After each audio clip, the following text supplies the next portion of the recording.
Assalamualaikum warahmatullahi wabarakatuh. Balik lagi di alur cerita buku harian seorang istri untuk episode malam ini 9 April 2022 hanya di STTP 1 untuk semua.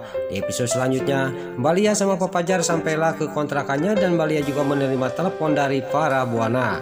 Lalu para buana juga mengasih tahu kepada Mbak Lia harus datang ke rumahnya karena ada pengajian. Di sini rencana Bu Para untuk menyatukan Mbak Lia sama Dewa. Lalu para buana juga sudah menelepon Mbak Lia dan Mbak Lia juga dia ngomong kepada Pak Fajar.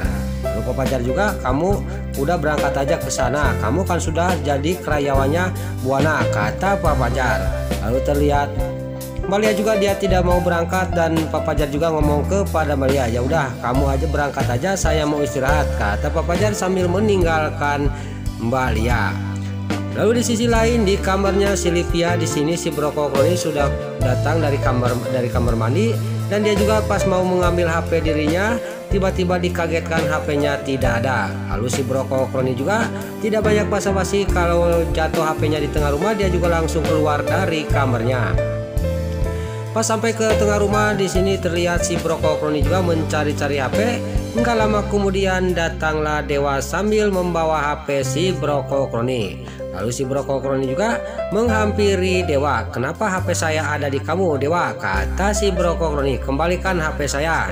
Saya tidak akan mengembalikan HP kamu sebelum HP saya dikembalikan. Kamu yang telah menyuruh orang telah mengambil HP saya, kata Dewa. Saya sudah mengecek GPS-nya ada di rumah buana HP saya, kata Dewa. Di sisi lain para buana dia sangat kaget karena Dewa mengetahui HP-nya ada di rumahnya. Lalu dengan singkat di sini juga para buana juga langsung mematikan HP-nya Dewa yang dipegang oleh si Nurus Tunjung para buana.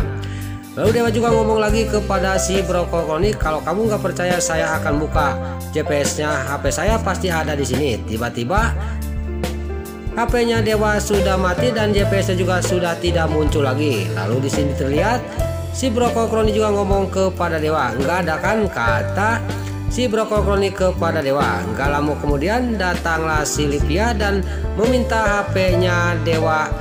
Maaf, HP-nya si Brokokoni dari Dewa, tapi Dewa masih belum mengasihkan. Lalu si para buana dia dalam batinnya, ini jangan sampai terlanjur, saya harus menghampiri mereka, jangan diperpanjang, kata para buana. Lalu para buana juga menghampiri Dewa, si Brokokoni sama si Livia.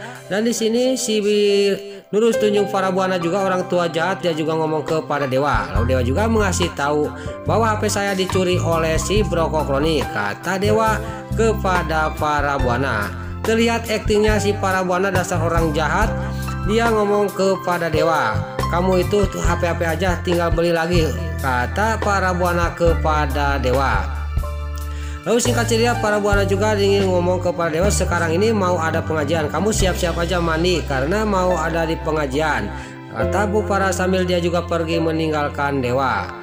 Lalu di sisi lain di kontrakannya Neratu, di sini Junior yang sudah sembuh dari demamnya dan Tante Merin juga ngomong kepada Nana, sekarang kamu selidiki ke rumahnya buana, kata Tante Merin kepada Nana. Tapi di sini Nana ngomong, bagaimana dengan Junior, Tante?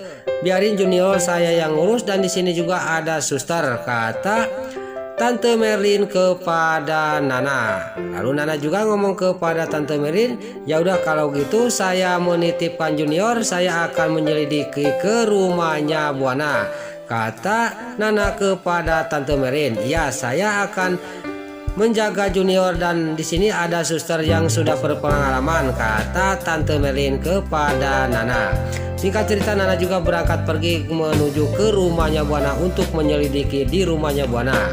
Lalu di sisi lain para buana dia masuk ke kamarnya si Brokokoni sama si Livia, dia juga akan mengasih kerjaan kepada si Brokokoni sama si Livia untuk mendekatkan Dewa sama Lia. Sudah dia mengasih tahu rencana mereka itu sangat busuk, dia juga pergi dari rumahnya dari kamarnya si Livia dan si Brokokoni. Lalu di sisi lain di kontrakannya Mbak Lia yang belum siap-siap, tiba-tiba keluarlah Pak Fajar. Kenapa kamu belum siap-siap? Kamu kan mau pengajian. Saya tidak akan ke sana, Mas, kata Mbak Lia. Tiba-tiba datanglah Bu Laras, ibunya Balia, dan Balia juga sangat kaget. Kenapa ibu masih ada di Jakarta? Kata Balia kepada ibunya, saya masih kangen sama kamu. Saya dipending dulu untuk pulang ke Bali. Kata Bu Raras kepada Balia, sekarang kamu hayo kita masuk ke dalam, harus dandan kita berangkat ke rumahnya Buana. Kata Bu Raras sambil membawa Balia ke dalam kontrakannya Balia. Lalu Pak Fajar juga di sini cuman melihatin aja sambil memandang Balia yang digandeng oleh ibunya dibawa ke dalam. Lalu di sisi lain Nana sampailah ke rumahnya Buana, dia juga melihatin dari kejauhan. Pas dia sambil ke sana, dia sangat kaget melihat di rumah Buana ada acara. Ini ada acara apa kok banyak orang? Kata Nana. Dan itu ada Ustadz, kata Nana ke dalam batinnya. Lalu Nana juga dia ngomong dalam batinnya, ini sebenarnya ada acara apa? Kata batinnya Nana. Lalu Dewa di kamarnya di sini dia ngomong sendiri, saya tidak fokus, saya teringat terus kepada Nana. Nana sekarang di mana? Kata Dewa ngomong sendiri. Tiba-tiba datanglah si Livia sama si Brokokroni membawa baju untuk mengganti bajunya Dewa.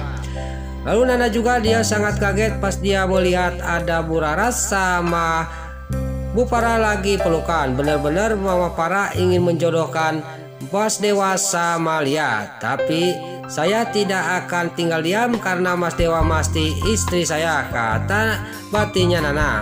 Lalu Dewa juga dia melihat dari kaca, terlihat ada Mbak Lia perginya sendirian sama ibunya. Dan di sini Dewa juga akan menelepon Pak Fajar. Lalu terlihat para Buana sama Bu Raras tidak sadar bahwa di sisi lain ada yang memperhatikan, tidak ada lain itu Dewa sama Nana. Lalu Bu Raras juga di sini dia pamitan pergi, udah mengantarkan Balia ke rumahnya. Lalu Nana juga di sini ngomong dalam hatinya, saya tidak akan membiarkan Mama Farah menjodohkan Mas Dewa sama Lia. Saya akan berusaha karena Mas Dewa masih suami saya, kata batinnya Nana. Lalu di sisi lain di kontrakannya Pak Fajar yang lagi mengulang, dia kepikiran dan dalam batinnya, saya curiga kepada Mama Farah sama Bu Raras. Ini pasti ada rencana busuknya, kata Pak Fajar. Tiba-tiba Pak Fajar menerima telepon dari Dewa. Lalu Dewa juga dia ngomong sambil marah kepada Pak Fajar, pokoknya kamu jangan banyak basa-basi, sekarang kamu datang, saya yang mengundang kamu ke rumah saya, kata Dewa. Lalu Pak Fajar juga dia tidak banyak basa-basi, dia juga ngomong dalam batinnya, saya harus cepat-cepat berangkat ke rumahnya Buana. Benar apa kata Dewa? Lalu Pak Fajar juga dia langsung masuk ke kontrakannya untuk siap-siap berangkat ke rumahnya Buana. Nah, itulah alur cerita buku harian seorang istri untuk episode malam ini 9 April 2022 hanya di SCTV 1 untuk semua. Sebelum Mimin pamit, yuk kita doakan para pemain dan kru BSI semoga diberi kesehatan, dan jangan lupa kita doakan sinetron buku harian seorang istri supaya bisa bertengger di rating nomor 1. Amin. Dan juga sebelum Mimin pamit, bagi dulu mama, tante-tante, bunda-bunda dimanapun Anda berada yang baru bergabung dengan channel ini, jangan lupa tekan tombol like, komennya, dan subscribe-nya.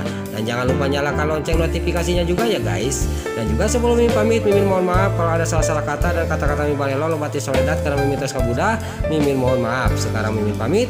Wassalamualaikum warahmatullahi wabarakatuh. Salam sehat selalu dimanapun Anda berada. Selamat menunaikan ibadah puasa. Semoga amal ibadah puasa kita diterima oleh Allah Subhanahu wa taala. Amin ya Allah ya rabbal alamin. Terima kasih.